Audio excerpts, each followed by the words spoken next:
കർണാടക രാഷ്ട്രീയം വീണ്ടും മാറിമറയുന്നു. മുഖ്യമന്ത്രി പദവി ആഗ്രഹിച്ചവർ ഇനി ആ കസേരയിൽ ഇരിക്കുമെന്ന് ഏറെക്കുറെ ഉറപ്പായി കഴിഞ്ഞു. ഇനി കർണാടകയിൽ കാണാൻ പോകുന്നത് DK യുഗമാണ്.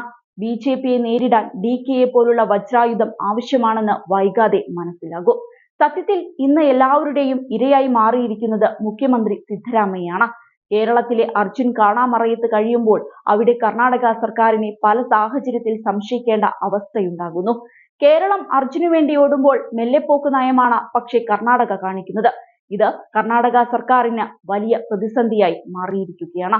കേരളം മുഴുവൻ അർജുന്റെ കുടുംബത്തിനൊപ്പമാണ്. എന്നാൽ കർണാടക ഇന്ന് പലതിൽ നിന്നും ഒളിച്ചോടുന്നു. കേരളം ഒന്ന് തള്ളുമ്പോൾ മാത്രമാണ് കർണാടക അർജുൻ വിഷയത്തിൽ ചലിക്കുന്നത്.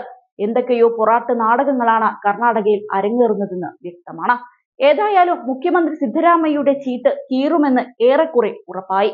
കാരണം മൈസൂർ അർബൻ ഡെവലപ്മെന്റ് അതോറിറ്റി ഭൂമി ഇടപാട് കേസിൽ കർണാടക മുഖ്യമന്ത്രി സിദ്ധരാമയ്യയ്ക്ക് കനത്ത തിരിച്ചടിയാണ് കിട്ടാൻ പോകുന്നത്.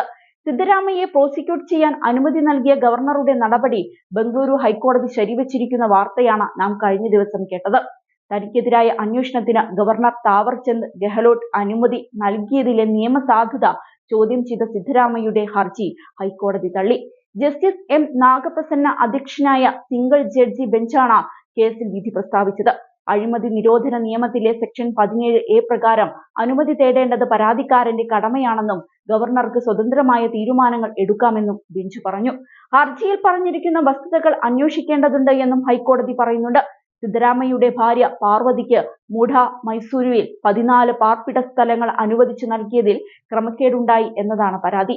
ഭാര്യ സഹോദരൻ മല്ലികാർജുൻ പാർവതിക്ക് നൽകിയ 3.16 ഏക്കർ ഭൂമി മുഢ ഏറ്റെടുക്കുകയും പകരം മൈസൂരുവിലെ വിലയേറിയ സ്ഥലത്ത് പാർപ്പിട സ്ഥലങ്ങൾ നൽകി എന്നുമാണ് പരാതിയിൽ പറയുന്നത്.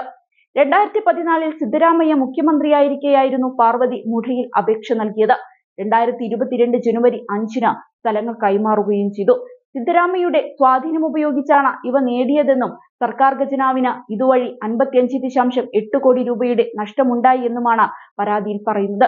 ഇതേ തുടർന്ന് സിദ്ധരാമയ്യയെ വിചാരണ ചെയ്യാൻ ഗവർണർ അനുമതി നൽകിയിരുന്നു.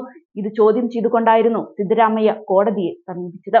ഏതായാലും ദിനംപ്രതി സിദ്ധരാമയ്യയ്ക്ക് നേരെ ഓരോ അസ്ത്രങ്ങൾ പാഞ്ഞു വരികയാണ്. മുഖ്യമന്ത്രി സ്ഥാനം തെറിക്കാനുള്ള സാധ്യതയും ഏറെയാണ്. ഇനി ആ നറുക്കു വീഴാൻ പോകുന്നത് DK ശിവകുമാറിനാണ്. DKയും അദ്ദേഹത്തെ സ്നേഹിക്കുന്ന അനുയായികളും ആ ആവേശത്തിലാണിന്ന്. DK ശിവകുമാറിനെ വരവേൽക്കാൻ കർണാടക കാത്തിരിക്കുകയാണ്. BJPക്കെതിരെ പല ഇടപാടിലും 8ന്റെ പണി തന്നെ DK കൊടുക്കുമെന്നതിൽ ഒരു സംശയവും വേണ്ട. എല്ലാ കളികളും കാത്തിരുന്നു കാണാം.